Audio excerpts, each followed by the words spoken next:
Great. Welcome to Mondays with Megan, the first one in February. I wanted to touch base and go back over a little bit of what I said in sharing my story to kind of, I know I'm jumping all over the place here, but, or I'm layering, I'll say I'm layering. I had talked about a couple weeks ago, I talked about the first cracks in the woke worldview. One of them being that was in a writer's group quite a number of years ago, probably before the word woke was regularly used to describe this ideology. And I'd been in that group for a while, long enough to know that we exclusively focused on craft. And so, is this a good story? Do you care about the characters? You don't necessarily have to like them, but do you care enough about them to keep reading, to want to know what happens, whether you want them to fail or whether you want them to succeed? Do you care enough enough to want to know what happens such that you'll keep reading? Is the ending both inevitable and surprising, which hopefully you can hear how difficult that actually is to do, and just elements like that. And of course, grammar, spelling, punctuation, sentence level editing, line editing, all of that kind of stuff. And then probably, I guess it was maybe 5 or 6 years ago now, there was a switch from focus on craft, to who was allowed to write what kind of character. So and the questions were things like, are men allowed to write female characters? Are white people allowed to write characters of color? Are straight people allowed to write LGBT plus characters? And I noticed that they really only went one way. It wasn't like, are men allowed to write female characters and are women allowed to write male characters? It just went from what the language that I was trained, brainwashed to use, was agent to target. So privileged person, privileged identity to marginalized identity. Are privileged identities allowed to write marginalized identities? Characters with marginalized identities. And I had a very strong immediate aversion to that. Not because I was like, that was 3 or 4 years before the woke ideology cracked entirely for me. But I immediately was like, wait a minute. What do you mean allowed? What do you mean allowed to write? Are we now policing people's language? Are we now going to censor writers?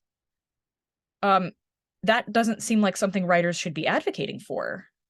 So I would be against it for that reason. Which again, I want to be clear, I was still very woke, but I was like, no, I don't think we should be for censorship of any kind. But it also didn't make sense to me that we would want to advocate, we as writers would want to advocate for making identity proprietary. Why would we want to do that when that is our bread and butter? That's for most of the writers in the group anyway, this was a calling. This was something that we felt put on this earth to do, whether we got paid for it or not. Why would we then want to start limiting and controlling ourselves or each other? And it also didn't make sense for another reason. Fiction, and not all writing is fiction, I get it, but fiction is one of the most powerful ways to engender empathy. And if that's what marginalized identities are asking for, which at that point in the culture, empathy was a word that was more commonly used than it is now, but it's still a thing. So I was like, well, if you're going to start limiting people in terms of what they write, aren't you then blocking access to empathy? Because if you want to write a character, any character, well, you have to do your research. You have to really understand where that person's coming from, where even if you're creating it out of thin air, well, you're using all fiction is really just veiled nonfiction on some level. You need sensitivity readers. You need to do your due diligence, because you don't, just because I think that any writer should be able to write any kind of character does not mean I'm for appropriation or caricature at all. And that wouldn't be good writing. In order as a man to write a good female character, you really need to be paying a lot of attention to females in your life. If you are a straight person, such as myself, and you want to write a character who's a member of the LGBT plus community, then you need to really pay attention to the people in your life who are part of that community. And if there aren't people in your life like that, get some. Or ask yourself why you want to write that particular type of character.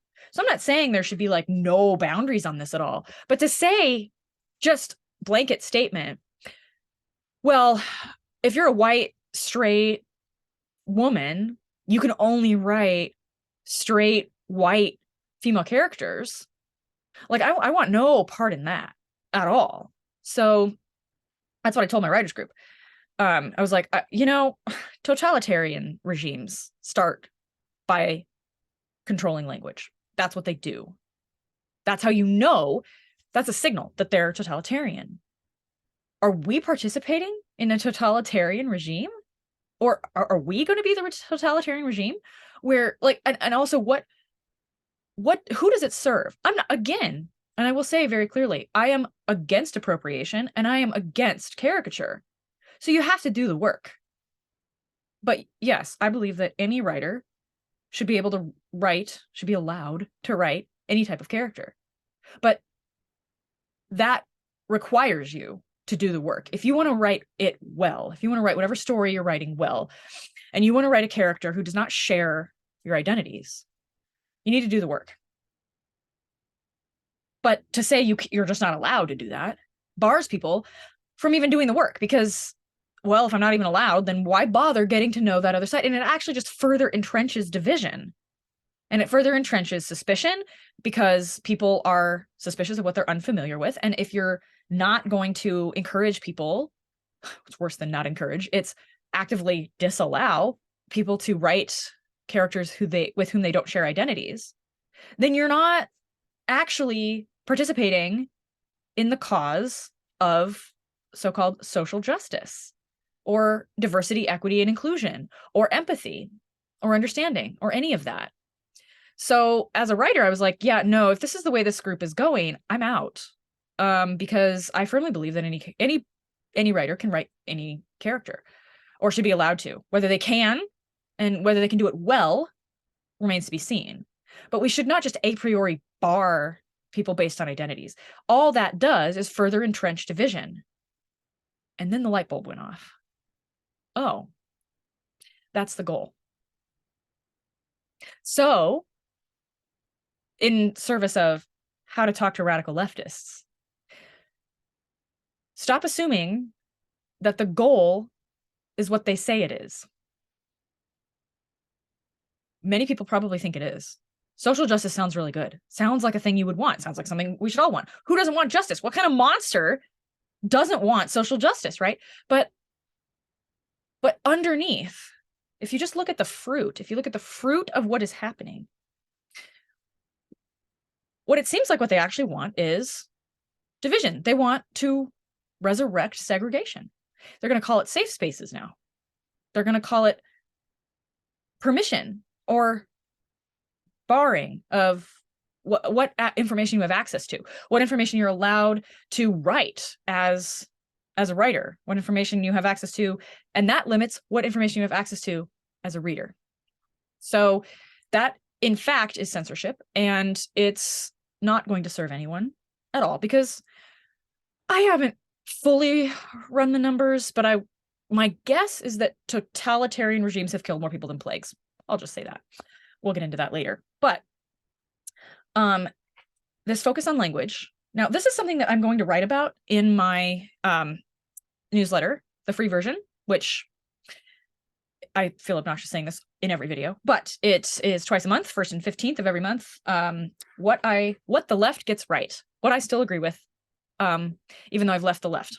And one of the things that I agree with still, just as a sneak preview to another episode, another edition of my newsletter, that's the word, words are important. They mean things. Episode and edition are not the same.